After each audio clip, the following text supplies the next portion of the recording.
Okay, he's realizing that it's very serious now, and he's gonna go regular Super Saiyan. I think we broke his brain. Oh my god. So who really is the strongest character in Dragon Ball Sparking Zero? How beneficial is that extra bar of health? How beneficial is being able to transform? Can weaker characters still compete if they have a spammable super attack? Is it even possible for weaker characters to hang with the broken ones at all? How much money would it take to make you spend a night in a cemetery? How likely is the AI to utilize their character to the fullest? We've answered all those questions here today and more in the biggest tournament held in Dragon Ball Sparking Zero since its release. Hi everyone, I'm Thundershot. And I used to upload YouTube videos on Dragon Ball Raging Blast 2 doing CPU versus CPU battles while I commentated and we ultimately got to decide who the winner was. It was a lot of fun and I missed it greatly, but Dragon Ball Xenoverse and Dragon Ball Xenoverse 2 never had CPU versus CPU battles. So while I did get away from it for a while, I am completely thrilled to know that Dragon Ball Sparking Zero has brought it back. And once I'd unlocked every character in the game, I immediately fired up a Twitch stream, got a tournament bracket ready, and I ran a tournament with every single character in Dragon Ball Sparking Zero on maxed out CPU difficulty. And that's what we'll be going through here today. I have a couple reasons for running this tournament. The first one is that when Sparking Zero was announced, the developers specifically stated that strong characters from the actual anime and manga are going to be very strong in this game. Weak characters will reflect that accordingly. I want to test to see how much stronger or weaker. Is it even possible for a weak character to compete with a strong character? Do upsets still happen? How often do they happen? Is the stronger character more likely to win a little bit more often, or are they almost guaranteed to win every single time? I also want to test the AI habits, what they're good at, what they're not good at. Can they connect their super attacks? Do they combo well? Do they use their transformations often? What super attacks they prefer? Do different size characters act differently? The list goes on. But ultimately, I also just wanted to really see who could come out on top if I ran a tournament. Would the answer be boring? Would it be only fusions that made it to the end? Would it be only the strongest characters we've seen? Is Whis going to dominate the field since he's currently the strongest character on the roster? How does the God of Destruction shape up? Will Jiren and UI Goku be leagues ahead of everybody? Or will somebody small and unexpected maybe make it a little bit further along in the tournament than we thought? In addition to all those things, realistically, this just felt like a lot of fun. So I'm very excited to bring this to you here today. Let's start with the rules. With the exception of one battle that I'll talk about later, we had set the time limit to 180 seconds. That's the standard time for the game. I did leave ability items on. However, I have not put any ability items or capsules on any of the characters. So they are all itemless despite the rule saying that they're on. Both CPU levels are set to super, and the only rules are team or DP team. You can't actually do single battles, but you just set up a team and then you only put one unit on each team and you have a single battle that way. So that's how we did it. The next rule we added not on this screen is everybody will be in their base form. I did this in order to test how strong the base form of every unit is, and if starting in your final form, for example, Super Saiyan 4 Gogeta, is that big of an advantage or not, but also in order to test how often the CPU wants to transform, when they deem it beneficial, when they want to de-transform, things like that. Again, a lot of this was a big test to see how the AI interacts with itself. And lastly, we have no units that are just giants. Everybody begins in their base form, so no Hirudegarn, no Dr. Wheelo, no Analzilla, or anything like that. Non-giant base forms that have the possibility to transform into a bigger unit are, however, allowed. So we kept things like Scouter Vegeta, even though he can turn into a great ape. Lord Slug can go big, but base Lord Slug is still in it. Baby Vegeta, etc., etc. And the one big exception we made to this rule was Super Janemba. We will have Super Janemba starting in his non-base form, which is Big Fat Nemba. We'll actually have him starting as Super Janemba because I'm not even sure he can even de-transform into Fat Nemba. And it would have felt wrong to just leave him out for no reason. Aside from that, we have every base form unit in the game, meaning we have Goku from early Z, who can't transform. We have Goku from mid Z, who can go at least Super Saiyan 1. We have Goku from the end of Z in his base form, who can go all the way up to Super Saiyan 3. We have Goku from Dragon Ball Super, who can go Super Saiyan 1, Super Saiyan God, and Super Saiyan Blue. We have base UI Goku with the black hair, who can go mastered UI Goku with the silver hair. We also have Kid or Teen Goku from the original Dragon Ball. We do have Daima Goku because I pre-ordered. And we have base Kid Goku from Dragon Ball GT, who is capable of going Super Saiyan 1, Super Saiyan 3, and even Super Saiyan 4. Also, the map we will be using for every single fight will be Cell Games Arena. We will be alternating between Cell Games Arena daytime and Cell Games Arena evening to spice it up a little bit, but to never have any fight feeling different than the other. But that's enough about the rules and enough of me yapping. This tournament took well over 8 to 10 hours in order for me to record all of it, and I won't be subjugating you to all of that. I will, however, be summarizing the battles as we go over the tournament bracket, as we watch all the highlights of each fight, and I'll be glossing over the other battles that perhaps were a bit less exciting. Last thing to note about the tournament bracket, it was completely randomized. We typed in every single character from Dragon Ball Sparking Zero. We hit random on the tournament bracket several times. What we got is what we got. I did no seeding. I did none of that. You might see some weak characters face each other in the first round. You might see two very strong characters also face each other in the first round. I figured the least biased thing we could do was leave it totally random, but I might use this tournament as a base for any tournaments we do going forward. With all that said, that's enough of me yapping. Let's get into the tournament. Okay, so our first battle here is Android 17 from Dragon Ball Z versus Raditz. As I mentioned before, there was exactly one fight that we did not have the 180-second timer on. For this very first fight, I actually had 360 seconds on. The reason it was only for this fight is because Android 17 did not get aggressive at all until about the final minute. And the first thing we learned about AI in this tournament is that the androids tend to screw with how the CPU interacts with itself a bit. Because you see, androids and a few other units like Metal Cooler can't charge. They're supposed to have infinite energy, and what that translates to in Sparking Zero is that they can't actually charge their ki unless their ki's already full, then they can charge it up to Sparking. But what actually happens in these battles is androids want to charge, but they don't have the ability. It's like they never programmed the androids to just be aggressive. So they try to charge, and then they don't, and they stand there doing nothing. Meanwhile, their opponent, who is usually an opponent that can charge, doesn't want to charge because they're looking at their opponent who isn't charging. What I found out about the AI is that they're okay charging if they think they have distance. They're okay charging if their opponent is doing something else. They're really okay charging if their opponent is also charging. But if your opponent is sitting there doing nothing, the AI doesn't like to charge on that because that's how you get hit with a raw super, or that's how you get attacked in a way that you can't defend yourself from. So between Android 17 never charging but constantly standing there awkwardly, Raditz not wanting to charge, and the timer being extra high, this battle ended up coming down to the wire, and we had a 6-minute timer on it. The reason we lowered the timer after that is because in addition to getting the feeling that androids were causing the AI to go a little wonky, it also seemed like the AI didn't like to really turn it up or go all out until they were within a minute or at least half the time it elapsed. We decided the original 180 seconds or 3 minutes was a lot better than the 6-minute alternative. But as you can see in this fight, Raditz took a very commanding lead early on as we began to feel out the AI process, but 17 at the end ended up making a gigantic comeback, and with no time at all left on the 6-minute clock, and with no health of his own left to his name, Android 17 actually snipes out Raditz and claims the first victory in the tournament. He's moving on to round 2. Fight 2, Kid Trunks versus Frieza Soldier. You would think this would be a complete wash for Kid Trunks, but Frieza Soldier actually held his own way better than he should have. Ultimately, Kid Trunks got the win, but it almost had me sweating for a little bit that Frieza Soldier was going to win a fight in this. Kale started off really strong in the third battle, but just then it's like Frost woke up. Frost was able to hit Kale with 2 back-to-back death balls, basically winning the fight just off those 2 moves alone and winning with a 2.5 health bar lead. Our fourth battle comes up, and we have, in my opinion, our first really crazy canon fight. Super Saiyan 4 Gogeta up against Sin Shenron, and this one honestly went about how it did in the show. Sin Shenron can try to get some shots in, but ultimately the entire time Gogeta just had a little bit of an edge, and the longer the fight went on, the more that showed. This fight ended up being our first fight that went to time, but thankfully on the 180-second timer, it's not nearly as bad as the 6-minute one. But that fight more or less went exactly how you'd think it would.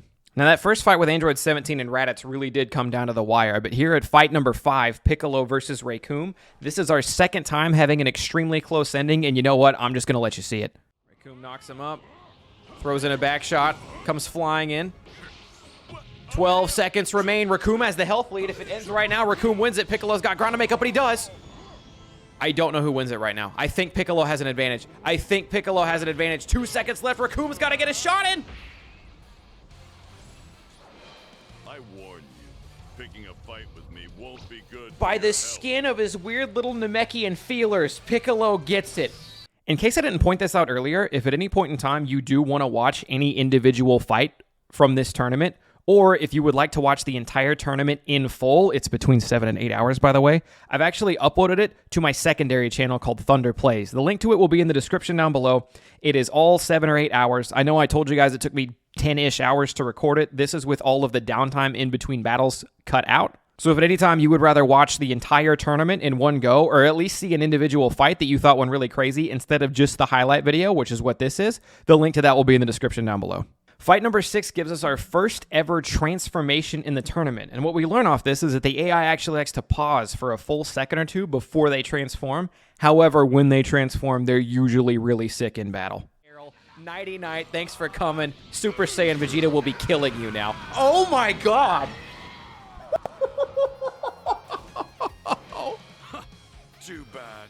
Not much of a And he's challenge. talking that good. Our next fight shows Android 18 fighting early Dragon Ball Z Goku. Now, Android 18 got a really sick super attack deflection in this fight and kind of ran his pockets afterwards.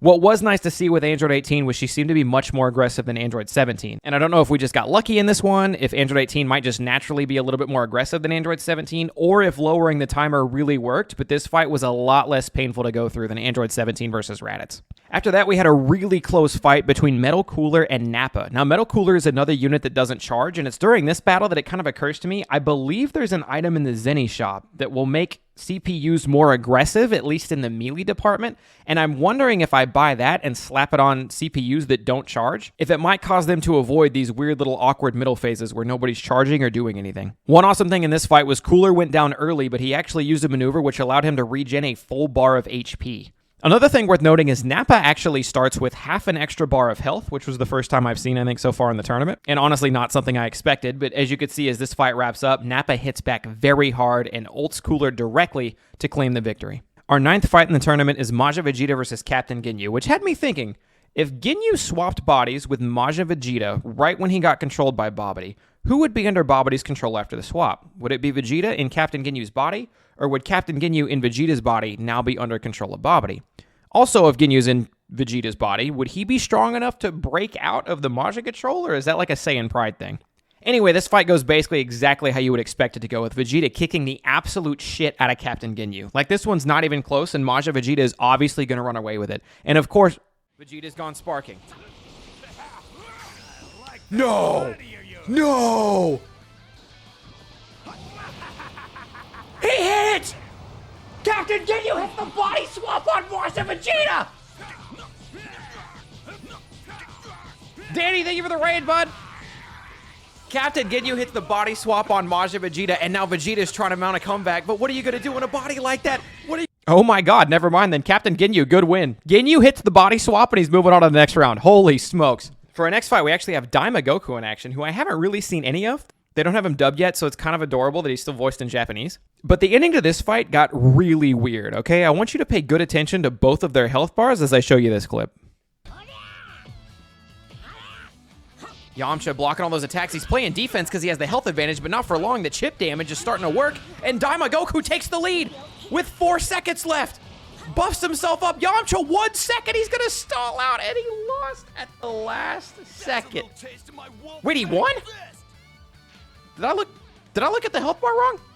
Now, the only reason I can think of as to why Yamcha had less health but still won the battle is if you go back to the very beginning, if you'll notice, Yamcha actually has half a health bar less than Daima Goku to start off with.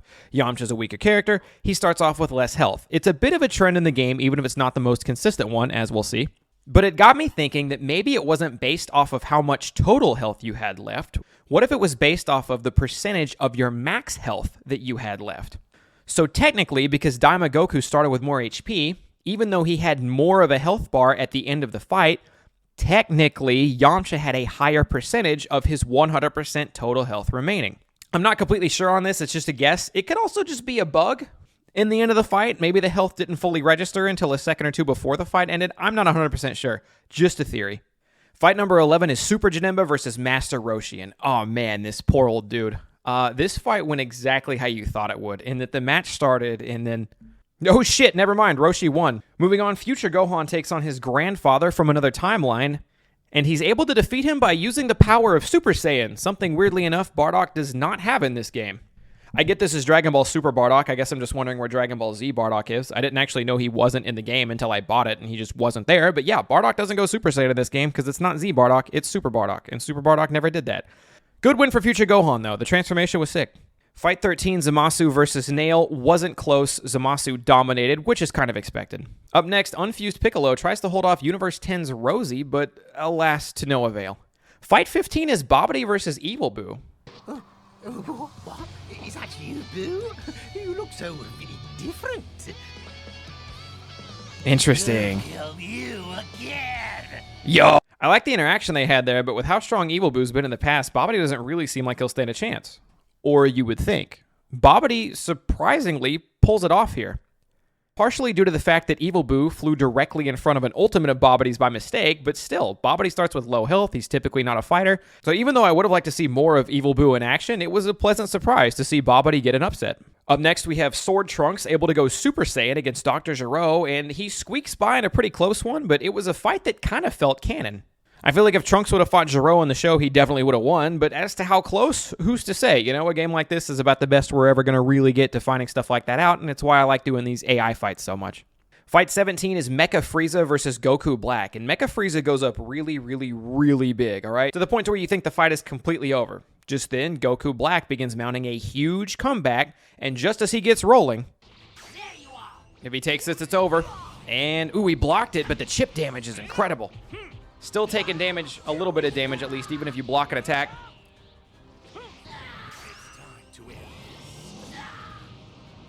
Wait a minute, Goku Black hit Frieza for big damage. Frieza's super low.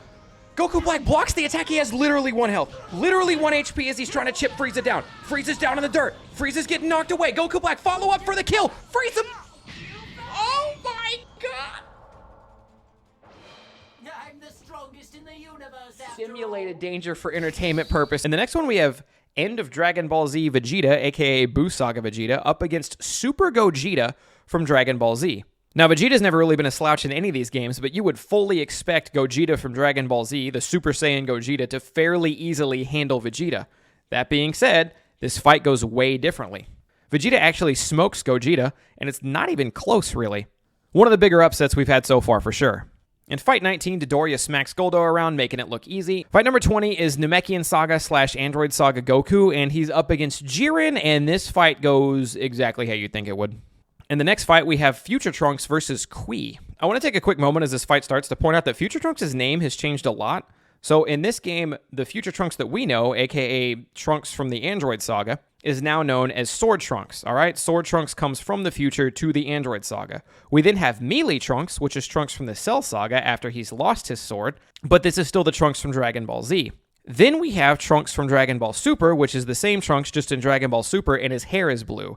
That Trunks, for some reason, is now known as Future Trunks, instead of Sword Trunks being known as Future Trunks. It gets a little confusing with the names.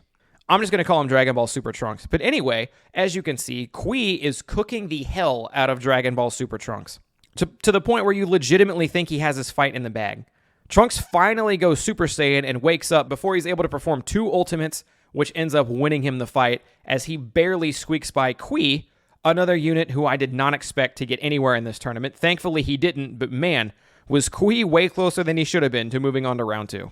Fight 22 is Super Saiyan 4 Vegeta, aka GT Vegeta, versus Super Garlic Jr., and this fight really does go exactly how you think it would. Nothing fancy here. Green, interesting. Take this, my new finishing move. Oh, this fight's over, by the way. Shine attack!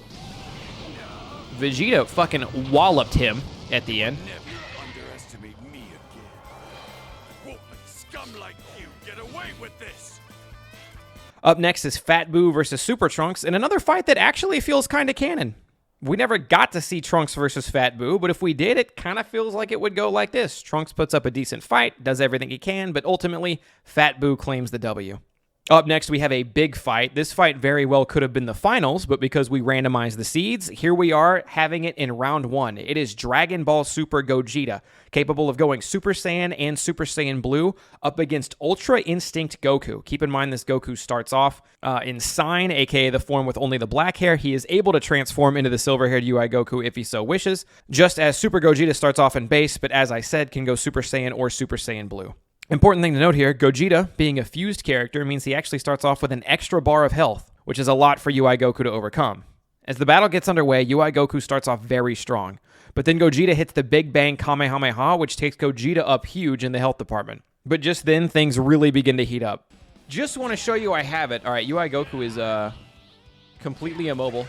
I think we broke his brain. Oh my god.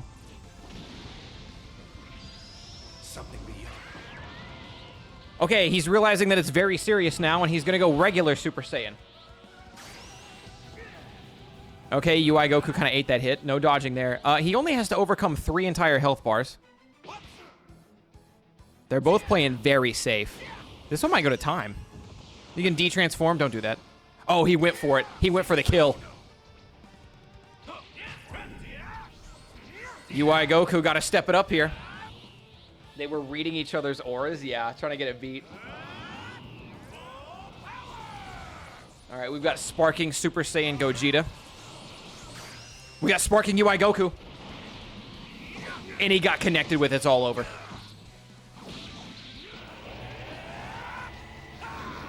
Gogeta lands the Stardust Fall, and it is all over. UI Goku will not be getting out of round 1 in this tournament. That's definitely the craziest unit to fall first, and it already has me excited for running back more tournaments in the future, or at least doing team battles, single battles, what have you. I'm just very excited for AI versus AI content, and I know we'll be seeing plenty more of UI Goku in the future, where he'll hopefully have a better chance to show off his stuff against maybe an opponent that isn't quite as strong as Super Gogeta. Our next fight is Dispo versus Khalifa, and while this one was pretty wild, the ending was disgusting. So let me just go ahead and show that to you. Charging herself, that burns up a lot of his sparking time. Dispo now, waiting for the right moment to strike. He thinks he sees it. The power of justice. Khalifa's on the move. Can she dodge this attack? Khalifa's behind him. Oh, no. Oh, that was so disrespectful. Fight number 26 in round 1 is Whis versus Deborah. And the longer this fight went on, the more I realized that Whis was absolutely not taking this fight seriously at all. But another thing that I noticed is that the AI doesn't really seem aware of how far their supers and ultimates actually go. Every AI seems to act like every super or ultimate they have that is any kind of outward beam attack all follow the line as if you were firing a Kamehameha or a Final Flash or a Big Bang attack or something along those lines. But not every move does that. You have a lot of moves that are explosions, like Majin Buu or Majin Vegeta's ultimates. You also have these weird moves every now and again, like Symphonic Destruction, which Whis keeps trying to do in this fight, but he never actually ends up connecting with Deborah because he only exclusively does it when Deborah's out of range. If Whis, for whatever reason, did happen to have a Kamehameha, he's using them in times where the Kamehameha would likely connect and likely do major damage. But because he's got Symphonic Destruction, it's almost as if he doesn't know he has Symphonic Destruction, and he doesn't ever end up connecting with it. All that being said, again, it felt like Whis never really tried on this one, and because of that, Deborah, who was probably sweating his ass off, was able to win and move on. Well, I've definitely heard that Whis is a strong unit for sure. We won't be seeing him today in this tournament as Deborah gets the win. Our next fight's a really cute one. It's actually Pan from GT versus Adult Gohan from Dragon Ball Z. Hey, Dad, let's have a match!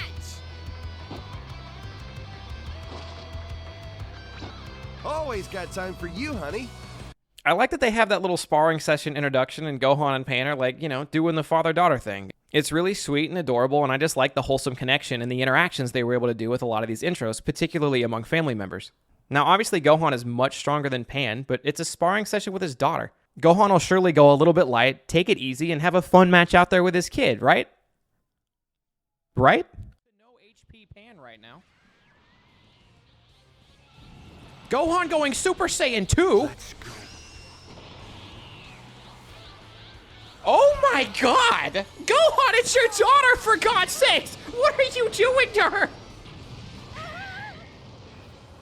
Holy crap! Your old man still got it, huh? She had a family and it was you, bro! What the hell are you doing out there?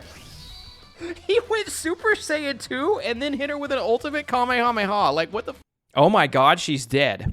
So for the next fight, we have MVP Android 17 from Dragon Ball Super going one-on-one against Tien. This fight starts off and Tien opens up with a Dodon Ray, but after that... Take this! Drive beam! Dodon Ray! Dodon Ray! Dodon Ray! Dodon Ray! 17 can do this if he doesn't get hit by this. Absolutely clipped. Absolutely destroyed. Well done. You've come a long way. Be proud. Fight number 29 is Ultimate Gohan versus Frieza from the Namekian Saga. Now again, everybody starts in base form, so these are the kind of places where you get to see that in action. Ultimate Gohan starts as Ultimate Gohan. Adult Gohan can't transform into Ultimate Gohan, so Ultimate Gohan is just his own character. Frieza, on the other hand, starts off in his first form, and I believe he has to go in order. Maybe he can just jump straight to 4, I'm not sure yet, but we'll see him go second. If he wants to go any further than that, he has to go third, and then he can go final form, and then after that, he could Hulk up if he so desired. So in this fight, as we can see, Frieza's kind of getting his ass kicked, but then he's able to transform into second form Frieza. And after transforming into second form Frieza, we find out Gohan lands another ultimate. Now that Gohan has once again gone sparking. Last time, this didn't end well for Frieza. If this connects, it's all over. Good night, Frieza. You're going to need a higher form to beat Gohan.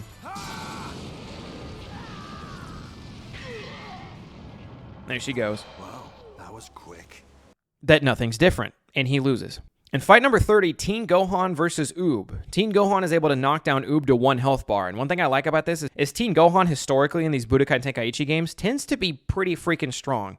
So as he knocks down Oob to 1 health bar, you're starting to think Teen Gohan's going to run away with it. Just in that moment, Oob is bleeding out. Oob is barely losing almost every exchange they have. Gohan chipping away at him. 30 seconds left in this fight. Oob, with 30 seconds to go, transforms into Majub, fuses. Gohan. Gohan also cracks it up for the final 30 seconds. Majub sends him away. Full power energy blast volley. Majub has the health advantage. 20 seconds remain. Teen Gohan lets go of his anger. Maybe not the smartest tactic. Can he win without it? He can't. Majub, full power energy blast volley. Gohan barely alive. 15 seconds. Gohan realizing he made a mistake. Super Saiyan 1. Get ready. Charging, 10 seconds, Gohan sparking, he's gotta hit it. He's gotta hit it. You gotta do it to him, Gohan. Point blank! Majub wins it. He transforms into Majub and frankly never looks back. Majub is able to take it to Teen Gohan, and Majub is actually heading to the second round. Fight number 31 was a pretty long fight, but Hit ultimately was able to take down Android 16 by a landslide. The next fight was a really cool one to see. We had Kid Gohan, aka Gohan from the Namekian Saga, versus Goten, and it was really close. Goten almost put Gohan away by throwing a bunch of rocks at him right before. Goten again regains the lead, both with less than half a bar of health. Gohan coming in. He's running out of juice. Goten wins the exchange. He's one shot. Gohan almost one-hit KO. Back to his feet. Goten's going to go sparking. Gohan's going to let him. Gohan doesn't have the time to go sparking. He knows it. They clash. Gohan has to win this. And he does. Masiko snipe. Gohan gets him. I had a lot of fun. Thank you. Fight 33, Turles stunts on Rebrian. It's not close. Bye, Rebrian. Thanks for coming. Turles is going on to the next round. Fight number 4 is Cell versus Z Broly, but again, they both start in base form, which I think makes this fight a bit more interesting. Cell gets an early lead, and later on in the fight, they both decide to transform, which looks pretty sick, but it doesn't stop Cell from riding out his giant lead to an easy victory over Z Broly. To all the Broly fans out there, don't worry, Dragon Ball Super Broly is still in this one.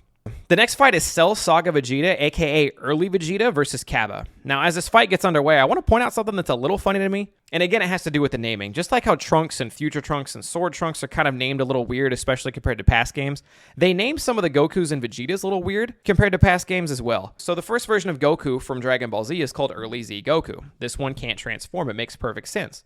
The first version of Vegeta is called Scouter Vegeta, not Early Z Vegeta. All right.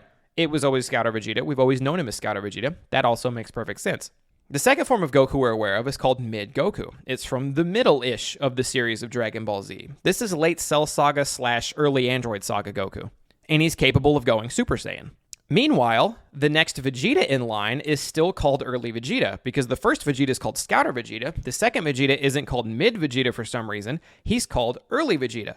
So early Goku can't transform at all. Mid Goku can go Super Saiyan 1. So early Vegeta is capable of going Super Saiyan Vegeta and like Super Vegeta where his muscles are all jacked and everything like that. And mid Goku is only capable of going Super Saiyan 1. It just gets confusing sometimes. I'm sure we'll get used to it and it's not really a big deal. It's just an interesting thing I saw. And I'm sorry if it's confusing to anybody outside of me, but it is confusing to me. Anyway, early Vegeta is taking on base form Cabba. And we've all seen the memes going around online between base form Cabba and Super Saiyan 4 Gogeta. And as we all know, Cabba has become the strongest being in the universe. And that translates directly into this game as base form Cabba completely dog-walks Cell Saga Vegeta. But again, this was an obvious outcome. To counter to no avail, and Cabba will fight! Shot to the chest. Follow-up attack, and Vegeta is donezo. Nighty-night. I won somehow, but I still have a ways to go. Morning, Zarok. Fight 36 is End of Dragon Ball Z Goku versus Kid Buu, so in a way, a fight that we've definitely already seen before in Dragon Ball Z.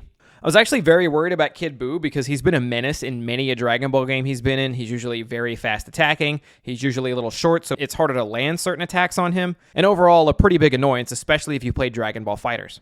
But this fight actually stays relatively canon, and Goku's Spirit Bombs is one of the strongest non-sacrificial moves in the game, which he was able to land, and it gave him enough of the edge to pull off the victory against Kid Buu. The next fight sees Dragon Ball Super Goku versus Burgamo, Burger Man, Sonic the Hedgehog.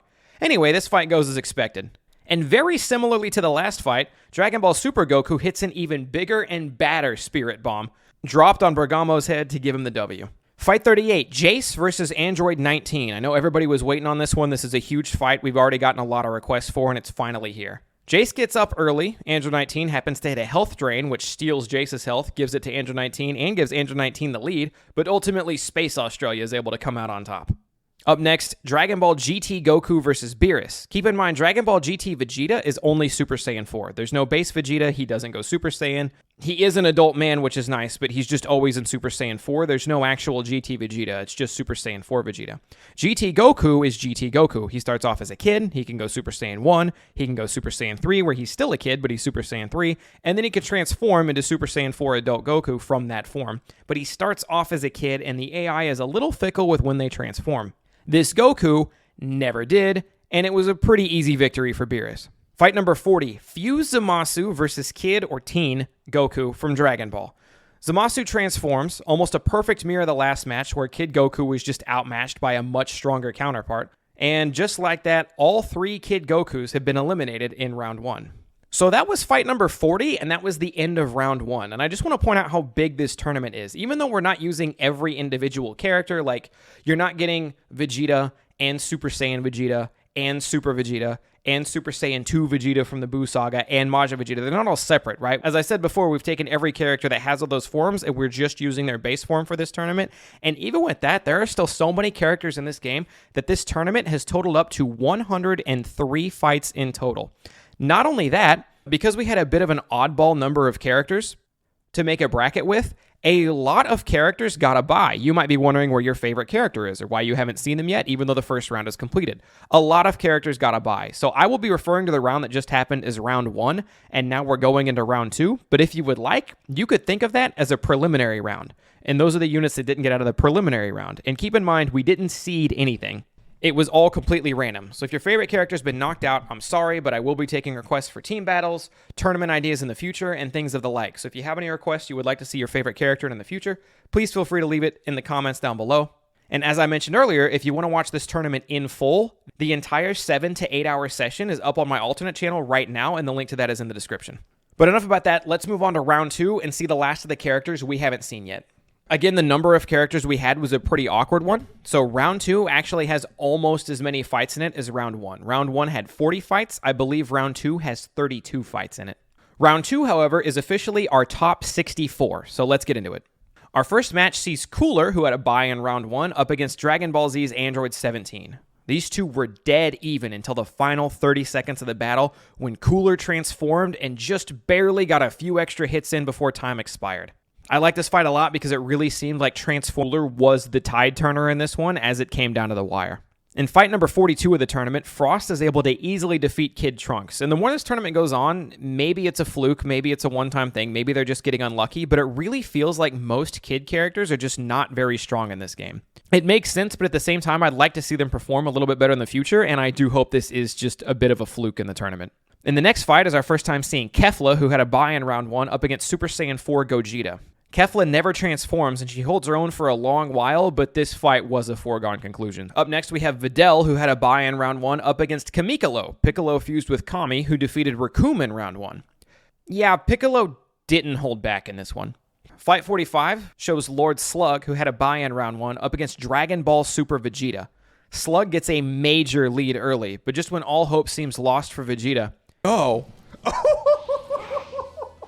he transforms into Super Saiyan God. Then, and Super Saiyan God Vegeta has stepped onto the playing field. And he's not done. He's powered up. He transforms into Super Saiyan Blue. Then, he has over a health bar disadvantage. And he just flew headfirst into a beam straight into his eyeballs. Look at the defense. Look at the moves. Vegeta coming out on top. Powering up. Will Vegeta go sparking? He needs it right now. Vegeta. Blue Vegeta going. He goes full sparking. And then Vegeta goes for the Grand Slam sacrifice explosion. Uh-oh. Uh-oh. Uh-oh. Oh my god.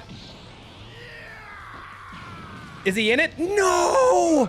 Vegeta with the... And completely fucking misses that shit, giving Lord Slug the victory.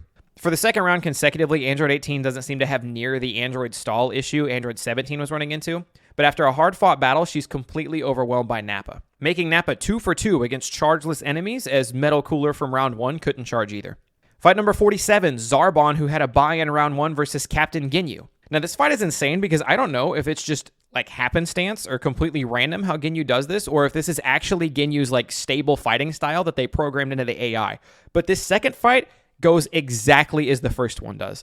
Zarbon gets a big lead, Ginyu's getting his ass kicked, Ginyu stops and then makes sure he charges up to sparking just as he's losing the last of his health, and then, again, Zarbon sidesteps the body change. He whiffs the body change this time and Zarbon moves on. Fight number 48, and wow, I did not expect this one. Yamcha, who defeated Daima Goku barely, technically not really, in round 1, up against Dragon Ball Super Broly. And if you've been on this channel for a very long time, you know Yamcha versus Broly is a very big throwback. It was a one-time fluke that happened on this channel over 10 years ago in Raging Blast 2, where Yamcha was able to defeat Super Saiyan 3 Broly from a what-if scenario in Raging Blast 2. This was Z Broly at the time, as Super Broly would not exist for several more years. My Twitch chat was making a lot of jokes at this time, calling this rematch of the century. Everybody was going on Yamcha, but as we know, that fight that happened from 10 years ago was a complete fluke. Because it was pre-recorded for YouTube, I had a lot of people also telling me that I obviously faked it. I never faked that video, but this was live on Twitch and couldn't be faked. So obviously Super Broly is going to take over and win this one. Or maybe not. Reminder that you guys can see every single match in full on that alternate channel, link below. But for now, I will show you the ending to this one. Get sent away. Yamcha gonna let his sparking expire. Thinks he's got the upper hand on this. Broly. Yamcha with a full health bar advantage. Broly sends him back. Couple key blasts to follow up. Yamcha tries to cartwheel to the side. Broly laughs in the face of cartwheels. Defensive battle. Yamcha comes out on top. Another Wolfang Fist might be enough to put the big man away. It connects, and it's all over. Yamcha defeats Broly and moves on. He's just your kryptonite, bro. That's a little taste of my Wolfang Fist. He's just your kryptonite. Ladies and gentlemen, lightning has struck twice, and oh my god, what a throwback. I can't believe hitting random on the tournament bracket left us with both of those guys in the first round Broly could fight in after his bye. But enough about that. Our next fight, fight number 49. Vegito, who had a bye in round 1 versus Master Roshi. And I mentioned it briefly before, but as this fight starts, it's time to really get into the nitty-gritty about health differences. Most characters in this game start with 1 full bar of health and 3 more in reserve in the corners. You can see this represented by the little squares in their health bar. Some weaker characters tend to start half a bar down like Yamcha did earlier, which as we explained might be the reason he actually won that fight, but they still have 3 bars in reserve. Some bulkier characters start with an extra half bar, like Nappa. Since Nappa has that extra half bar, it means he technically has 4 bars in reserve shown in the corners, but again, only a half bar of health to start, so not really. This fight manages to take both those examples to their extremes. Vegito, being canonically one of the strongest characters in the game, and a fusion between 2 characters, starts with a full health bar and 4 extra health bars in reserve, equaling 5 health bars total. Master Roshi, however, is canonically probably one of the characters closest to death, so while he does start with a full bar of HP, he only has 2 bars of health in reserve, making his health total out to 3 bars total. This means Master Roshi starts this fight down 2 entire health bars against one of the strongest fighters in the game. So surely you can understand why this fight feels so unfair out of the gate. In addition to the huge health differences, Vegito's attacks do considerably more damage on average. And I mean all of them. Basic attacks, super attacks, ults, counters, you name it. And yet, despite all that, as you can see, Roshi is kind of whipping his ass and talking a lot of shit while doing it. If I've done my math right, Roshi has exactly 1 advantage over Vegito. Master Roshi's ki charges insanely fast compared to almost everyone else in the game. I was so sure Vegito was going to dog walk Roshi in this match that I used it as a bathroom break. Here's my audio as I came back and sat down while the fight was ending.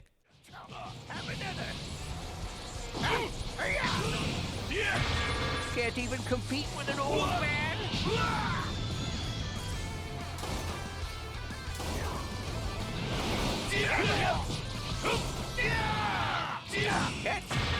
It's useless! Don't even try! Me?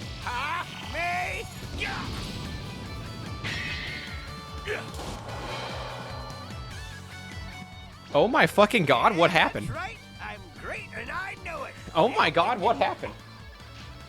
What an upset and a huge milestone and a huge marker. Honestly, while I'm sad to see Vegeta go out that early, is that Vegito is capable of going all the way up to Super Saiyan Blue, and he would definitely be really exciting to see continuing on in this tournament. I'm really relieved. It's nice to see that upsets are real, that upsets to that magnitude can happen, where somebody 2 health bars down and a character notably weaker than one of the strongest fused characters of all time can still be taken down. Even if you were to simulate that fight 10 times in a row, and Vegito was more likely going to win at least 8 of those matchups, the fact that it's not out of the question for Master Roshi to be able to take one off every now and again, and has me very excited to do more of these battles in the future. I guess coming into it, I was just really afraid that the fusions were going to dominate everybody, or late Dragon Ball Super characters were going to dominate everybody, and like the kids would never have a chance, and the OG Dragon Ball fighters wouldn't have a chance, and older forms wouldn't have a chance. And it's nice to see that while they do have an astounding advantage, it is not the case that they are guaranteed to win everyone, or even guaranteed to win most of them. It's still up in the air. It's still anybody's game, and anything can happen with these AI matches, and that just makes me very happy. Fight number 50 as we approach the halfway mark of this tournament. Future Gohan versus Zamasu. Everyone's favorite one-armed wonder unfortunately doesn't get much time to shine when, for his second round in a row, Zamasu unexpectedly dominates another opponent known for their fighting spirit. I just find it interesting because while Zamasu is obviously from like mid to late Dragon Ball Super, where a lot of the stronger fighters in Dragon Ball Sparking Zero tend to hang out, I feel like Zamasu isn't really known for his fighting. He's known for his scheming. He stole Goku's body to make Goku black. Fused Zamasu's really cool because he's partially immortal, but Zamasu himself never really felt like that heavy of a fighter. I get he was throwing hands with Goku and Vegeta and all that, but he still just seemed like the weakest of the 4 when they were all 4 going at it. And I thought that might translate into the game, as Future Gohan is a pretty heavy fighter. But to see Zamasu just completely dominate for 2 rounds in a row was unexpected and caught me by surprise. Fight number 51, Cell Jr., who managed to get a bye in round 1, takes on Rosie. And we all remember Cell Jr. from the older games. He starts down half a bar of health in this, and he's always kind of been a fodder character in these games. But I'm still not convinced anybody actually expected Rosie to dominate this fight as much as she did. Rosie actually destroys Cell Jr. with the power of love, and for the second straight round, Rosie surprisingly looks very, very strong. In the next fight, Android 13, who had a bye in round 1, takes on Babidi. Now, surely this is when Babidi's luck comes to an end. It was cool to see him get a victory, but he's against fighters now, and not just an evil Boo character we only knew for 2 episodes. While Babidi does start with a health bar disadvantage, you can see him slowly chip away at Android 13's 1 health bar advantage. But just as Babidi evens the fight out, Android 13 transforms, which gives him a little bit more health and puts him back in the lead. But with 40 seconds left, Babidi gets down to 50% of 1 bar of health remaining. Ultimately manages to call for help and clutch the battle as time winds down. Fight number 53, Dragon Ball Super Frieza, who got a bye in round 1, versus Sword Trunks. Frieza gets the rematch he's always wanted, and it went exactly the way Frieza wanted it to. This fight wasn't close, but canonically it really shouldn't have been. I know Frieza ain't forget what happened to him before, and it showed in this one. Up next, Mecha Frieza versus Boo Saga Vegeta. Frieza once again quickly gets a 2 health bar advantage and knocks Vegeta down to his final bar of HP. Just when you start to think it's all over, Vegeta pulls out the craziest thing I've ever seen. First, he goes Sparking. Still got almost 2.5 bar health lead. Vegeta's gonna reach Sparking though. Vegeta's gonna reach Sparking. Then, he goes Super Saiyan. He snap vanished it, ended in the same spot, and Vegeta not playing around. Super Saiyan. Then, he goes Super Saiyan 2. Vegeta waiting for his moment to strike. He's running out of time to shoot off his ultimate. An ultimate would be huge here. He's not done. Super Saiyan 2. Super Saiyan 2. Then he hits a huge Big Bang attack. Whipping up. Kicking him around. Do it. Oh. Didn't get his... Then he powers back down to base Vegeta, gets beat up until he's on the very brink of death, and he thinks that's enough. Gonna go back to base form. Try to finish it off. Barrage of attacks, Frieza blocks it. Frieza comes in, point blank death beams. Snap Vanish War, Vegeta. Then he goes Super Saiyan again and decides it's time to kick it back up a notch. Goes Super Saiyan again after recuperating his energy. Trying to charge up. Frieza doesn't want him to go Sparking again. I don't blame him. The last time Vegeta whooped his ass for it. Going for the win, Vegeta! What a fucking comeback. He was down 3 health bars at one point. What a wild ride. Anyway, the next fight is King Cold, our first time seeing him as he had a bye in round 1, versus Dodoria, who dominated Goldo in round 1. I trust you've been keeping up with your training.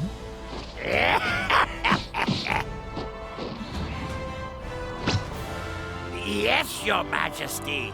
I'm surprised you even remember me. That's cool. That's cool they have an interaction there. I like that. I thought the intro exchange between them was pretty cool, but the king took down one of his lackeys in the exact way you'd think a king would take a lackey down when challenged. Our next fight is Bojack versus Jiren, and while it was really cool to get to see Bojack transform, unfortunately for him, Jiren did too. And frankly, Jiren didn't need to do that in the first place. Fight number 57, Cyberman, who had a bye in round 1 versus Future Trunks. This Future Trunks was barely able to defeat Kui in round 1, and he continues the trend as he lets Cyberman, of all people, get a little bit too close for comfort in the health department before he finally decides he's going to quit screwing around and win this one. Future Trunks gets his second victory in this tournament, but man, 2 close calls against opponents he should not be having close calls against. And despite the wins, I'm starting to worry for Future Trunks' AI and how the CPU is capable of performing for him in this game.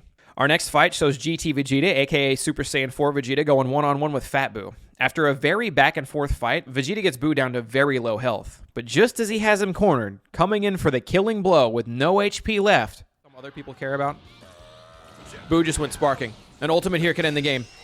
Oh no! Oh no, he's going for it. I don't think Vegeta's blocking. I think it's over. I think it's over. It connects point blank. Does Vegeta live this? No, it's so much damage. If I were a betting man, I would say that Boo ultimate just barely did enough damage to finish off Vegeta and get the job done. But get the job done it did, and we keep moving. Fight number 59 is Baby Vegeta, who had a bye in round 1, versus Dragon Ball Super Gogeta, who defeated UI Goku. And here's the ending. Tries to flex a little bit to knock Baby Vegeta back. Did not work. Pretty big health advantage for Gogeta still. Oh, and he's done playing around. This is Super Saiyan Gogeta coming at you.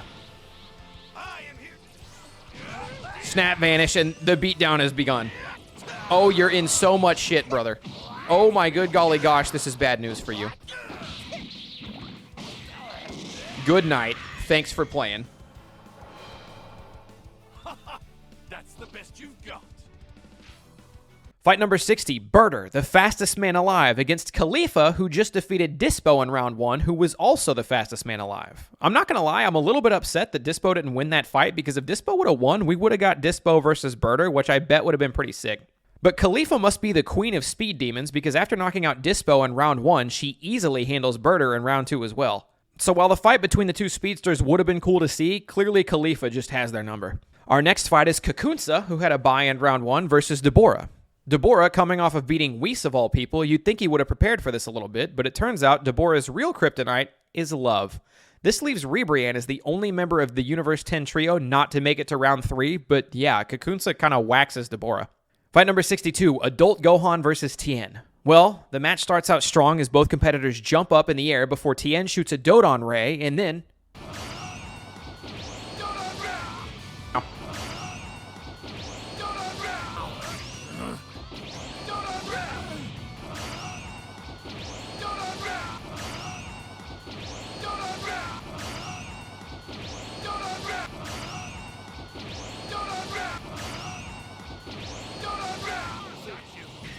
Oh, and just as he goes sparking again, those Dodon Rays fucked him up, damn.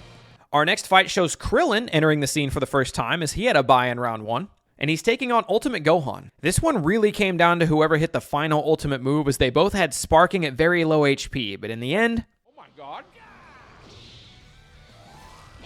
Krillin! Cutting him in half and evening up the fight in an instant. Just like that, Krillin's back in the game.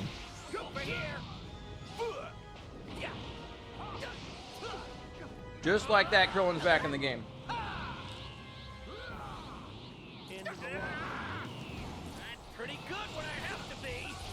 Gohan and Krillin both sparking.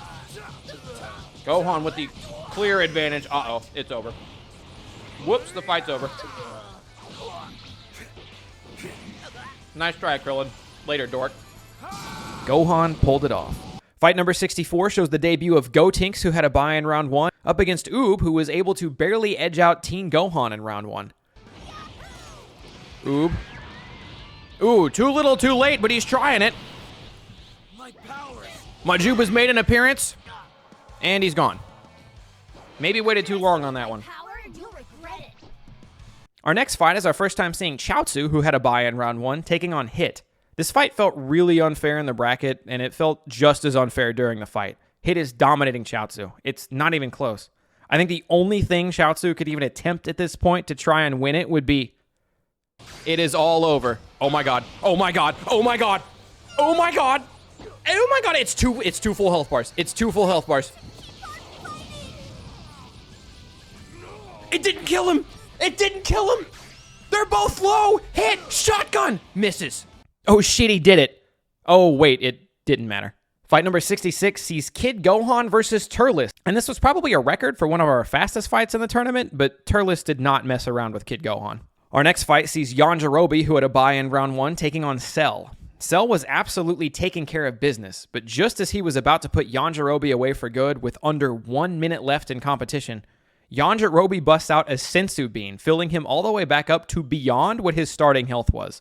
Yajirobe then tries to run away and stall out the remaining time. However, despite Yajirobe's running, Cell was able to catch onto him a couple times and lower his health bar down to where they were extremely close, and this is how that fight ended. Yajirobe also going sparking. Cell across the universe trying to close the gap. Cell's got 10 seconds. Yajirobe accepting it, diving, running away to kill time. Smart move by Yajirobe. Kamehameha is blocked.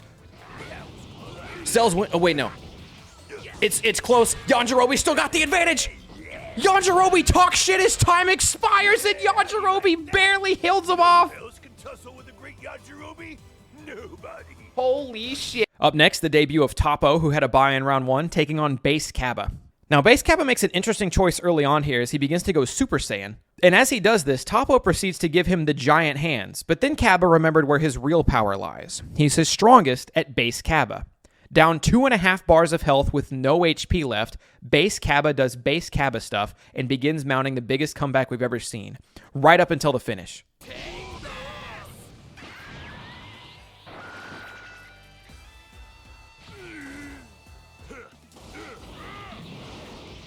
Where are you looking?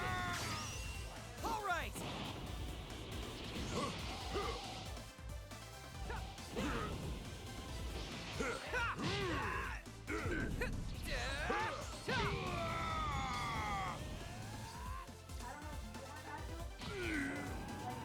Okay, here I go. Where are you looking? I will fight. For everyone's sake. I will protect everyone. I won somehow, but I still have a ways to go. Fight number 69 in the fight is Scouter Vegeta versus Buu Saga Goku, aka End Goku, in the 69th fight of this tournament. We almost get the beam clash we were all looking for, but Vegeta was just too quick in the end of this 69th fight of the tournament. That was fight number 69, and we'll be moving on from the 69th fight now to the next one. Sex joke. Fight number 70 is Jace versus Super Goku. Jace is technically winning 90% of this fight. Like, every time they clash, every time they interact, Jace is coming out on top. Snap Vanish Wars, Jace wins it. Physical Exchange, Jace wins it. Landing super attacks, Jace is doing that. But Goku near the end manages to hit 2 Super Saiyan Blue Kaioken times 20 Spirit Bombs, and those 2 shots alone are way more than enough to 2-shot Jace. So in the end, Goku got it. Our next fight is Spopovich, who had a bye in round 1, versus Beerus. It's never been this over. It's never been this over. The forehead flick? The forehead flick? Are you shitting me? Well now, you're all talk. You ought to know your place. Yeah. Fight number 72, Tapion, who had a bye in round 1, versus Fuse Zamasu. They actually had a really sick opening dialogue exchange between the two of them. I will not allow you to extinguish all life in this universe. What an aura.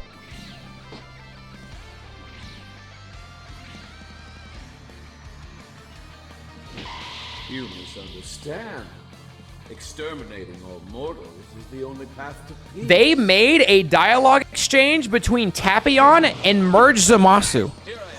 And I thought it was awesome they had even thought to do that, having a movie character from Z interact with a villain from Dragon Ball Super, just because Tapion's reason for existing in the movie are similar to the opposite of the reasons Fuse Zamasu existed in Super. I just thought it was really neat they had a dialogue for that, and I didn't expect it at all. And after that really cool opening, the fight wasn't close, even a little bit. Fuse Zamasu fucking destroyed him. Bye, Tapion.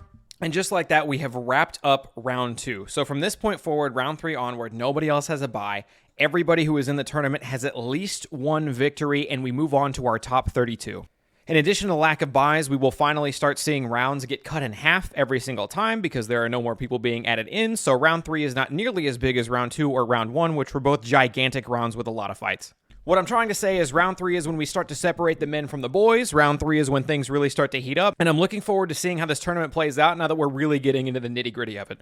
If you've enjoyed the tournament so far, please feel free to leave a like on the channel. I put a lot of work into this, and I appreciate the hell out of that. Thanks again, and let's keep it pushing. For the first fight of round 3, we have Cooler versus Frost. This is an alternate universe brother battle, which is pretty sick. And after Cooler had to crank it up a notch to transform in the last fight, I'm excited to see what comes of this one. Unfortunately, it's a little bit unexpected, but Frost absolutely dominates. Like a really strong performance from Frost, and this fight wasn't close at all. Fight number 74 in the tournament, Super Saiyan 4 Gogeta versus Kamikalo, aka Piccolo fused with Kami and Nail. Kamikalo opens with a light grenade to the face right out of the gate, hitting Super Saiyan 4 Gogeta directly. That was about the only offense he got in, because Super Saiyan 4 Gogeta then proceeded to kick the snot out of him for the remaining couple minutes, but he did hit the light grenade when the fight started. Good effort from Piccolo, but he will be bowing out of this tournament. In the next fight, we have Lord Slug going one-on-one with Nappa.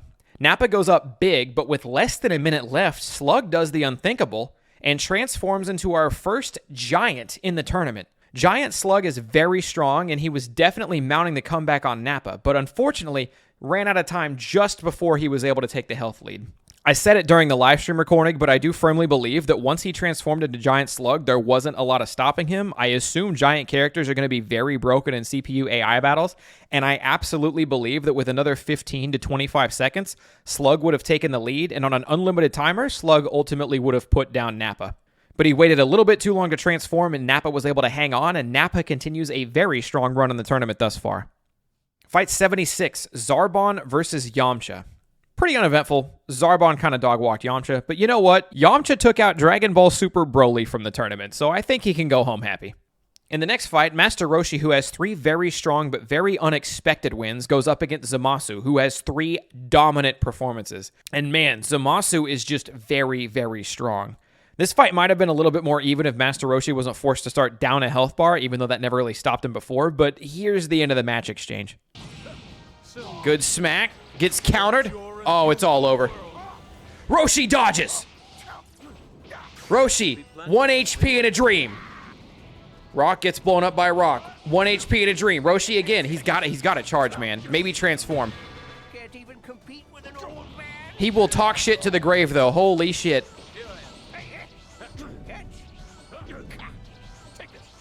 What an exchange. Zamasu bounces back in. Roshi is one shot. And there it is.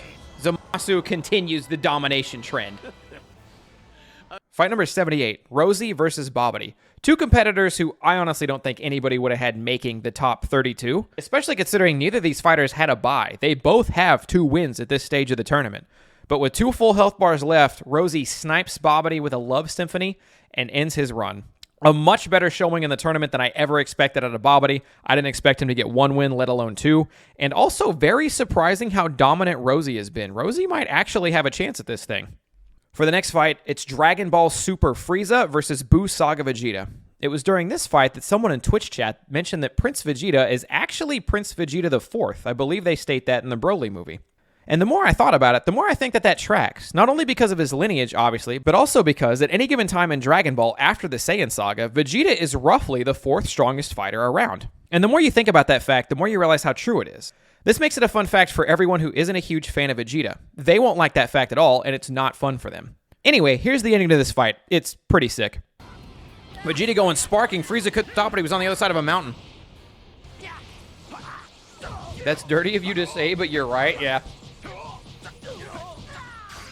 Vegeta throwing ultimate beatdown and a follow-up. Wait a minute, Vegeta turning the tide around. The fight might be over. Fight might be over. Final flash, is it enough? Oh my God. If you had to struggle that hard, you may never stand a chance against me. Our next fight is King Cold versus Jiren. Now, you expect this to be another Jiren dog walk as he has dominated his first two fights and they haven't been even remotely close. King Cold actually takes down Jiren and he does it kind of easily. It was at this point in the tournament that it was really starting to dawn on me that the characters are absolutely not as far apart skill-wise as I would have assumed. Obviously, Roshi beating Vegito was the first tip-off point to that, but that could have been a fluke. But the more the fight goes on, the more you see people like Sword Trunks struggle with really low-tier enemies, the more you see these huge upsets like King Cold taking down Jiren, the more I get excited that we can just run these tournaments the way we're supposed to be able to run them and that anything can happen in any fight. And I think that's really cool. In fact, if I ever do want to run a tournament where it feels more canon, I'm going to have to adjust people on the back end. I'm going to have to give them ability capsules. I'm going to have to give them Z capsules, make some characters stronger, make some characters weaker, just in order to have fights that feel more like the canon might feel. But that's exciting to me. Anyway, moving on. Fight number 81 sees Majin Buu versus Future Trunks. This is the Trunks from Dragon Ball Super. Keep in mind, Majin Buu has already defeated Melee Trunks from late in the Cell Saga and GT Vegeta, aka Super Saiyan 4 Vegeta from Dragon Ball GT, and Majin Buu continues the trend of wiping out Vegeta's entire bloodline from this tournament by himself as he takes down Future Trunks here as well. But just in case you want to see it for yourself, here's the ending. Oh my God, not the Sit, not the Annihilator, not the Annihilator. Oh, is it curtains?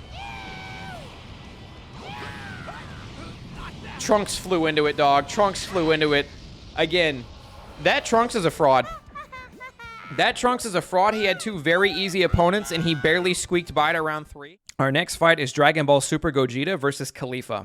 In what is very surprising, Gogeta has a really difficult time getting going in this fight. Khalifa is able to take advantage of him at every single turn, stays ahead, and never takes her foot off the gas. This one ended up being a huge upset as Khalifa gets the win to move on to the top 16, and Dragon Ball Super Gogeta, who has already taken out Baby Vegeta from GT and UI Goku, for the love of God, takes an early exit in this tournament. Khalifa might be scarier than we thought. Our next fight is Kakunsa versus Tien, who...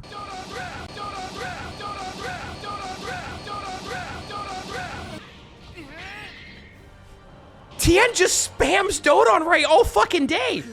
Somehow I pulled it off. Fight number 84 is Ultimate Gohan versus Gotenks. Gotenks starts off with an extra bar of health, being a fusion at all, but he didn't really need it at all, as Gotenks absolutely annihilates Ultimate Gohan, which has me eating my words a little bit about the child characters. I said before that child characters seem to have a very weak presence and didn't seem to be very strong. Kid Buu aside, I don't really count him as a child character, but Gotenks, as he is traditionally in games, still holds his own and is very, very strong here.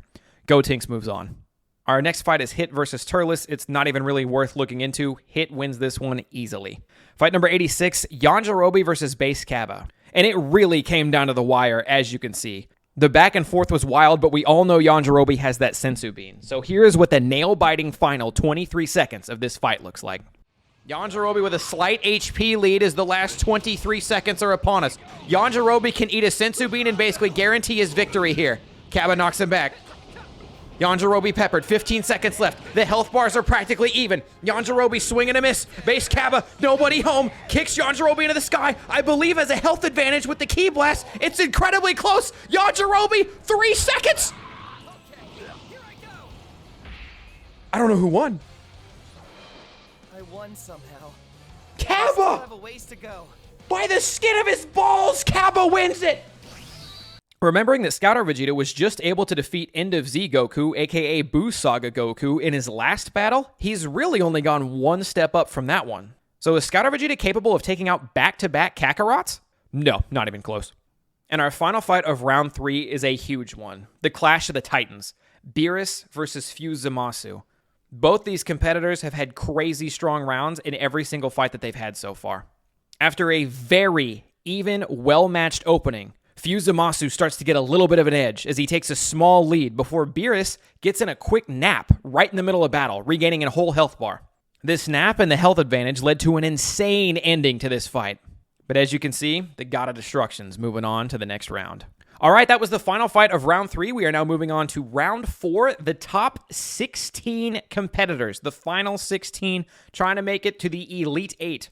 And let's take a quick second to acknowledge our top 16, okay? We have Frost, ET Gogeta, aka Super Saiyan 4 Gogeta. We have Nappa. We have Zarbon. We have Zamasu, Rosie, End of Dragon Ball Z Vegeta, King Cold, Fat Majin Buu, Khalifa, Tien, Gotenks, Hit, Cabba, Dragon Ball Super Goku, and the God of Destruction himself, Beerus. It is at this point in time I would like, either quietly to yourself or in the YouTube comment section, go ahead and pick who you think will come out on top in this one. Who do you think the winner's going to be? You can pick more than one if you're a little nervous about it. But I think what's so cool about this is some of these are names we absolutely expected to be here. Dragon Ball Super Goku, sure. Beerus, absolutely. Hit, cool to see Hit make it. Gotenks, understandable. He's good in all these games. And obviously, Super Saiyan 4 GT Gogeta.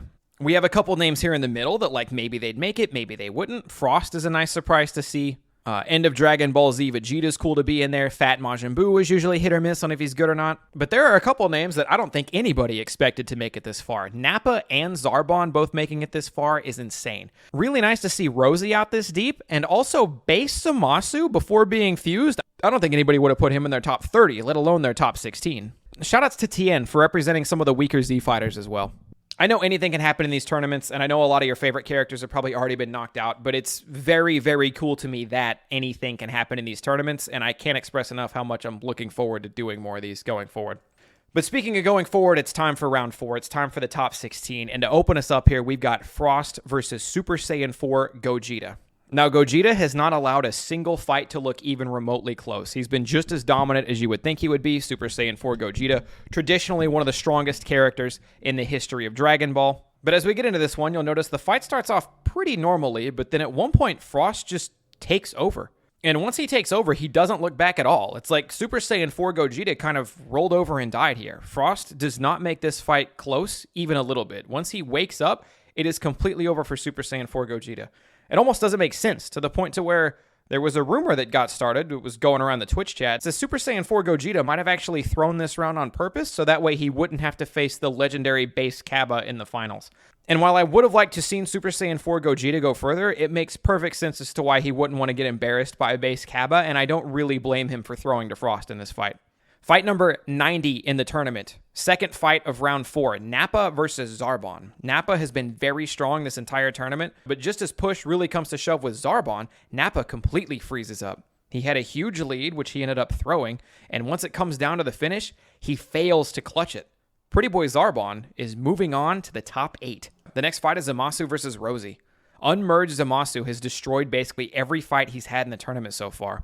Meanwhile, Rosie has been vastly overperforming with the power of love and the ability to shoot off her ultimate pretty quickly.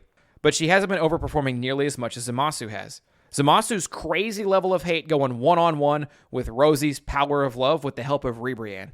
Who will come out on top in this one? End of Z Vegeta versus Nat King Cold. He could even the fight. He could even the fight with an ultimate blow here. Where did Rosie go? Does he even know where Rosie is to shoot this attack at her?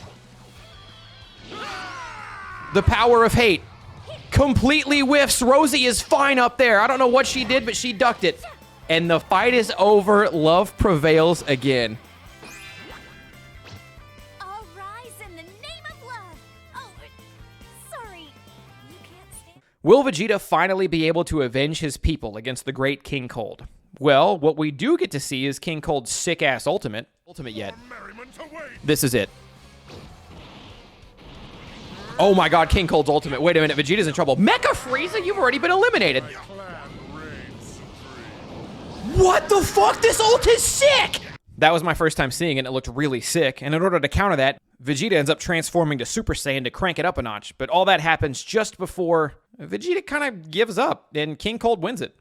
The next fight sees Fat Majin Buu versus Khalifa. Khalifa continues her dominant tournament run as she gets up big right at the end before Buu gives up and flies headfirst into the super attack that would ultimately eliminate him.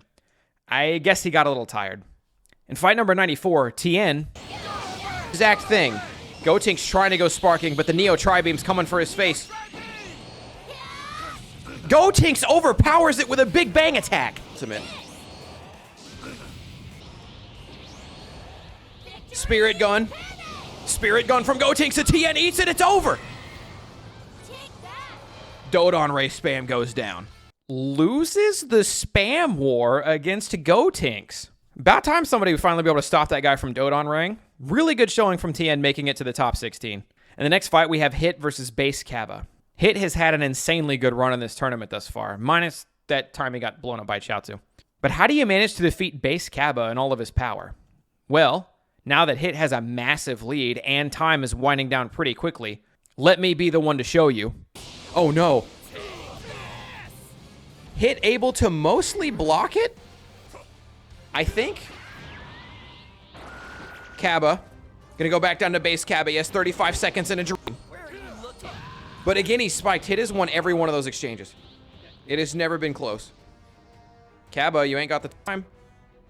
Hit's fine with waiting it out. This is good for Hit to wait it out right here. Kaba was waiting for the right moment to strike. Follow-up key attacks. He's really got to. He's got to land an ultimate. He's really got to do a number on Hit. He has sparking. Kaba, you got to do it to him. Kaba, you got it. Kaba, you got to do it to him. Kaba, Base Kaba, you got to do it to him. 7 seconds left. I will protect everyone. Thanks so much. Let's do this again. That you don't. You don't beat Base Kaba. Base Kaba's too good. Base Kaba is God. And that's just how it works around here. 1 point, Base Kaba. He moves on to the top 8. That's okay, though. Rumor mill has it that Base Kaba actually just defeated the Hit clone, and the real Hit will show up later. The final fight of round 4, fight number 96 in the tournament. Dragon Ball Super Goku versus God of Destruction Beerus. It is a rematch of the Battle of Gods fight. Another interesting tidbit about this one is that both of these competitors share 2 of the strongest non-sacrificial ultimates in the game. Super Saiyan Blue ×20 Kaioken Spirit Bomb versus Beerus' Sphere of Destruction. A bit unlike their movie fight, Goku goes up huge in the battle with a major health lead. And just like last round, Beerus goes for a nap in an attempt to regen his health. Goku, for some reason, believes it's a smart idea to interrupt this nap. And that's when he just barriers somebody and then blows up inside the barrier. That's different than what he did, right? Because in Super the Show, he just let himself die. That wasn't a sacrifice.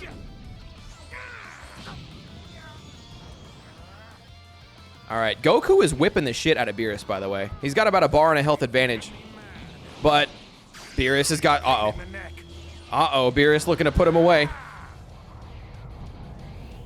This is the end for you. Goku might be too close to block. He was. Goku was too close to block. Uh-oh. And just like that, the fight has been more than equalized. Just like that, Beerus has a 75% health bar advantage. And Goku's lost him. Goku's lost him, got smacked with a Hakai ball game, Beerus. I'll fight you again if the mood strikes. We've hit round 5, and with that, we are officially in our top 8. The final 8 of the tournament. A tournament consisting of way too many competitors. But who made it to the top? Well, a couple names you wouldn't expect, in my opinion, in the top half of this bracket. We have Frost, Zarbon, Rosie, and King Cold. Some names that you aren't nearly as surprised to see. We have Khalifa, Gotenks, Beerus, and of course the god himself, Base Kaba. It is anybody's game here, and honestly, I'm really happy to see 2 girls make it into the top 8.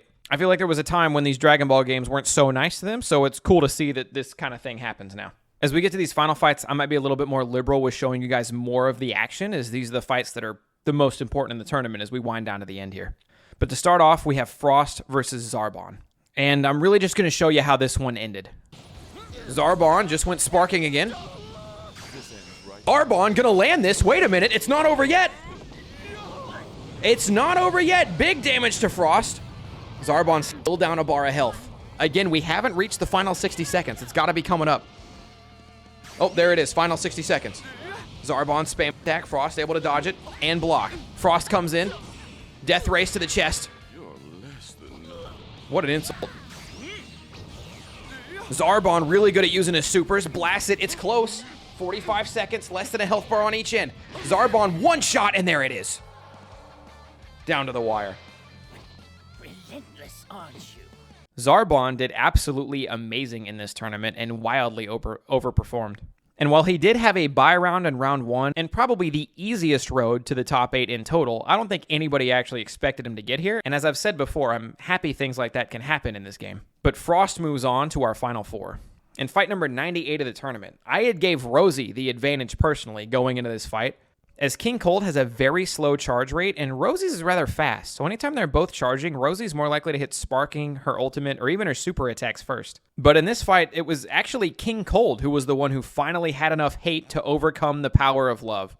And King Cold puts Rosie down after a very strong showing from Rosie. In the next fight, Khalifa versus Gotenks. This was a great fight coming from 2 very strong tournament competitors thus far, but when push really came to shove, Gotenks got his Sparking and utilized it perfectly to pull off the victory.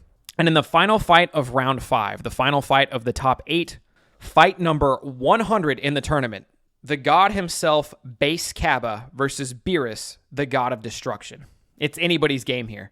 Base Kaba starts off very strong, but then, for some reason, he transforms into Super Saiyan, which as we all know, for him is a much weaker form.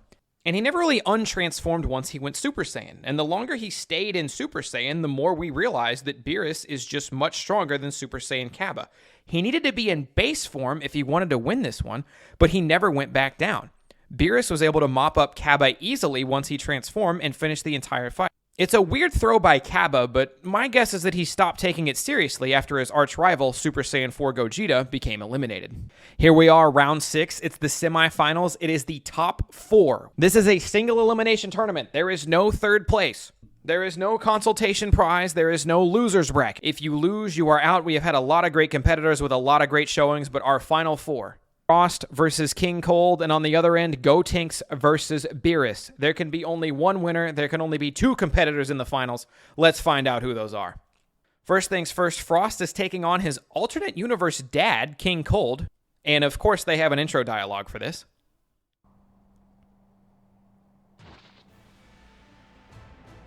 Oh, you look like a member of our clan. How would you like to become my new son? Because Frieza died. I'm afraid I must respectfully decline. What a weird dialogue exchange. Obviously I'm glad it's here, but what an interesting choice of words. Hey, you want to be my kid? You kind of look like my kid who died. You just want to be my kid? No thanks, man. I don't know you. No thanks, man. I have no fucking idea who you are. Why are you saying this to me? Hey, I'm a psycho, and you look kind of like my son, who I let die. Do you just want to be my new son? Hey, dude, appreciate the offer. Have no fucking clue who you are. Please never speak to me again. So this whole fight revolved around King Cold trying to replace his own son, Frieza, by making Frost his adopted son after Frieza died. But it didn't take too long for Frost to decide that he didn't want that, and once he got around behind King Cold to hit him with a point-blank death ball, it was all over from there. Frost is moving on to the tournament finals. But who will his opponent be? Gotenks versus Beerus. Beerus starts off with an interesting strategy of trying to keep space between himself and Gotenks. I gotta say, it was really weird to see Beerus running away from a battle, especially running away from a child, but the strategy had merit to it. Gotenks is constantly trying to chase Beerus down in order to give a fight, and it was working. Every time Gotenks caught up to Beerus, Beerus would smack him around a little bit. In fact, Beerus was able to give himself a pretty big advantage before. Might have to main Beerus for that. Uh-oh. It's over if this lands, by the way. The fight ends. I'm just letting you guys know the fight actually ends if this hits. Gotenks? Gotenks? Gotenks? Oh, no. Oh, no. Okay, he lived. I didn't think he'd live. It's basically over, but I really didn't think he'd live. Gotenks lost him. Just charge, kid. Oh my god, unlost him. There he is. He got over here so fast. That was horrifying. That was a jump scare. Big Bang Kamehameha, I think, from Gotenks. If Gotenks lands an ulti, transforms and lands an ulti. Uh-oh. Well, that wasn't a good look. Gotenks trying his damnedest to come back in this one. Not on a time crunch yet. He just can't be hit again. Beerus is sparking. Gotenks waiting for the right time to strike and jumping in. Charging key. Charging key. Doesn't go sparking. He's too afraid. I don't blame him. All right, you can definitely get out of the way of this. I think he deflected it. A second one. He wasn't ready. He wasn't ready for the spam. I'll fight you again if the mood strikes you. He wasn't ready for the spam. Beerus veteran instincts. He knew the kid wouldn't expect another one. And that was the semifinals. The end of round 6. It's now time for round 7, aka the finals, winner take all. Who will be the grand champion of our first ever tournament in Dragon Ball Sparking Zero involving every character in the game minus Giants? Real quick, before we get into that, I just want to say thank you guys so much for watching the video. Again, this was for fun, but also it was a test to see how the AI interacts with each other. I think we learned a lot. I'm very excited to learn a lot more. I'm excited to play around with the Z capsules and abilities and do more of this. I'm talking team battles. I'm talking more tournaments, maybe not this big. We've got a lot of stuff I'm looking forward to in the future. If you would like to see any of that, please be sure to subscribe to the channel, link down below. And I'm going to quickly analyze both characters we have here. Now, why are Frost and Beerus so strong? What do I think compelled them to make it into the finals? For Frost, I think it's the fact that Death Beam itself is very strong. It doesn't take a lot of energy to fire off the super. It also comes out very quickly in a very direct line, so it doesn't miss that often. Death Beam itself is just really, really strong and really, really spammable, and Death Ball is a good ultimate too. Similarly, we have Beerus, who starts off with extra health being a god of destruction. He has a similar to a Death Ball ultimate, except his is, I believe, significantly stronger. So with the health advantage and with one of the strongest ultimates in the game, Beerus is also accompanied by an ability, which after eating up a couple skill points, will instantly get him sparking at any point in time. And when you have an, I believe, unblockable, really devastating ultimate like that, it's just going to make for a really strong character. And anytime he's allowed to get sparking, he is threatening, taking almost 3 entire health bars away from whoever he's facing. And, I mean, let's get serious. He's the god of destruction. For the last time I'm going to say this, it's really cool to see that Beerus, somebody you would kind of expect to be in the finals, is in the finals against somebody like Frost, someone who would often get thrown to the wayside and not really thought about much. As I've stated before, if you guys want to see the entire tournament in full, see every single fight start to finish, I left the link to that in the description down below. That being said, for the finale, for the final fight, I am going to show the battle in its entirety, start to finish. So, ladies and gentlemen, without further ado, the Frost versus Beerus. Excuse me, 1,300,000. Over 2 million balls on the line, people. It's time. It's been a while since I've had a good sparring partner. Let's Nearly ended up with a base Kaba Frost finals. It was close. Only a fool would come seeking their destruction. All right, from the perspective of Frost, Beerus starts with a health advantage. Frost quickly trying to eliminate that. 170 seconds left in a lot of time. 180 seconds total. Frost has almost made this fight completely even. Beerus has used up his health bonus. Frost charging in his face. Couple ducks. Couple dodges of the Ki Blast. Couple Ki Blast back. Counters. Beerus, his fly-away strategy is interesting. It doesn't seem like in Beerus' character, but it's in his AI, and it's a strategy for sure. Will Beerus underestimate his opponent? Beerus gets paralyzed and knocked to the moon while Frost charges. Uh-oh, Frost hits a death ball early. It could be something else. Beerus charging. Kicks back Frost.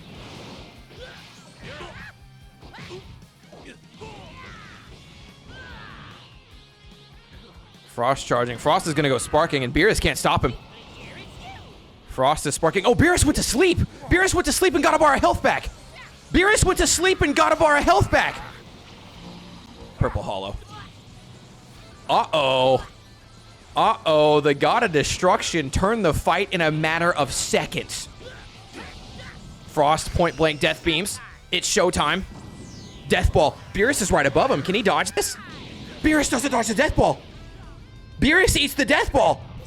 The fight is practically equalized. Beerus only has half a bar health lead on Frost now. The ultimate ties it up. Beerus is ready. Reverse kick, explosive wave counter. These guys giving it their all here in the grand finals. I guess the regular finals because it's single win, but you know what I mean. Frost is damn near even the fight up. Frost is damn near even the fight up. What a drag. Beerus appears to be bored. Frost ducks it. Frost able to dodge it. Couple more rays. They are completely even in health right now. Frost is once again in sparking. Frost wins it with a death ball here. Doesn't go for the death ball. Beerus falls. All right, sparking expires. Beerus gets to live another day. 1 minute left on the timer. I hope this one doesn't go to timeout.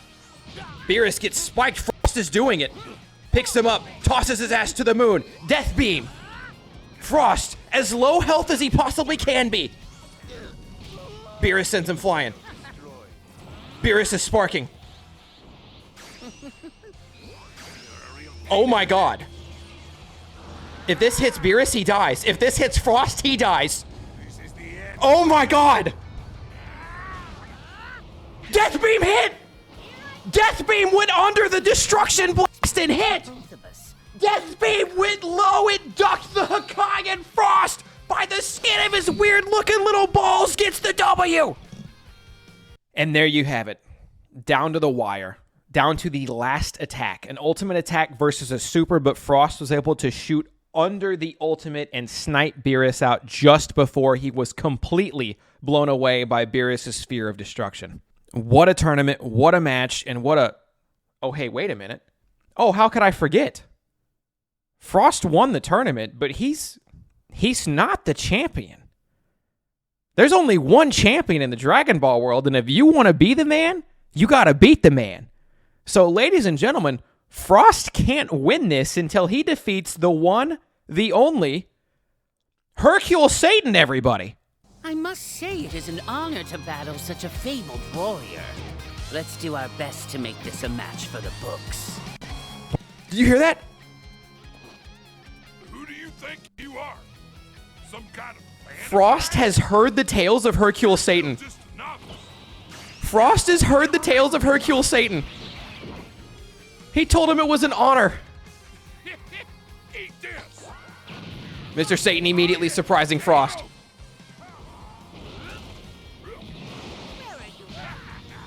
And he sends Frost flying. Mr. Satan can't fly. Oh my god, his charging aura. His charging aura from the other angle. Dynamite kick. Frost clashed with him to cancel the attack. Frost wins the exchange. Here's something to remember me by. Satan trips. A present for Frost. Eat this. Lights out. Oh yeah. Game Cook his ass, Satan.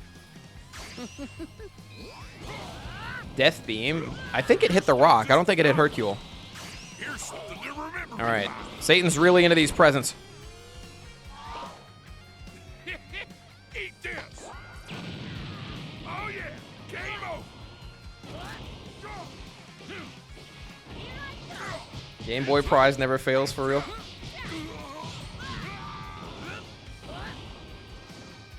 And Satan's up, Satan's down. Here's something to remember him by. I love that he runs up. He just runs through the sky. Eat this. And the present spam. Oh yeah. Game over.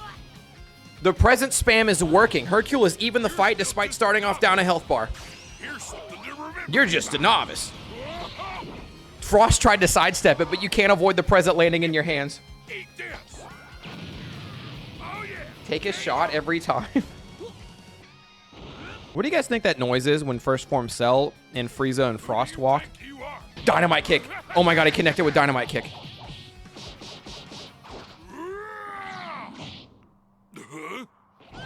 Oh, it did not work. Oh, it did not work. Dynamite kick to no avail.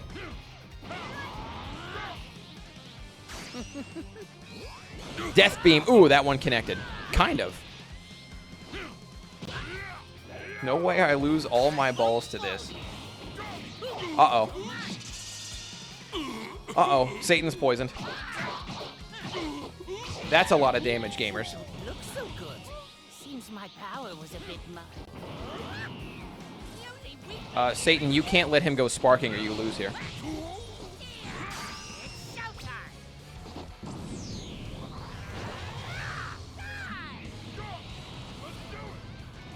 Hercule, where are you going? He's running! He's leaving! He doesn't want to fight this guy at all! Look, he's on a fucking different universe! What was he doing just now? You see the pose? Alright, bit of a slugfest. Not going Satan's way. This is game. Oh my god, he snap vanished it. And then he threw a rock. Oh my god, he snap vanished it, threw a rock, and hid behind a tree. I think he's cooked, fellas.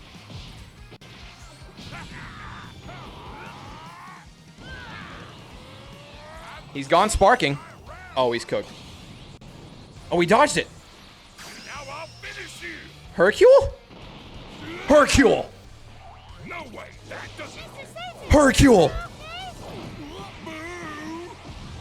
Dynamite! Yes! Maybe I can. Anytime you like. Maybe I can use